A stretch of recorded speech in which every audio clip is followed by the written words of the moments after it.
चव्हाणांनी मांडला, तुम्हाला खरंच मराठ्यांच्या विषयी व्यक्तिगत द्वेष आहे का त्यांच्या आरक्षणाच्या मागणीला तार्किक विरोध करायचा आहे?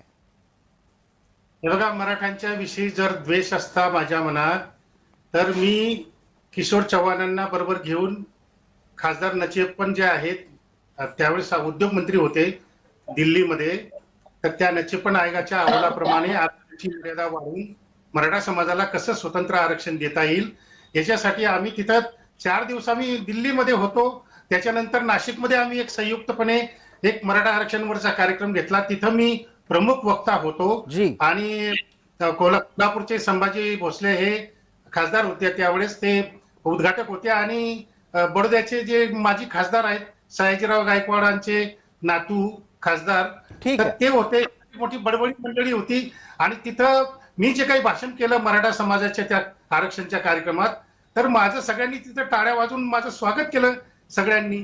तर द्वेष असता तर मी ही गोष्ट केली नसती.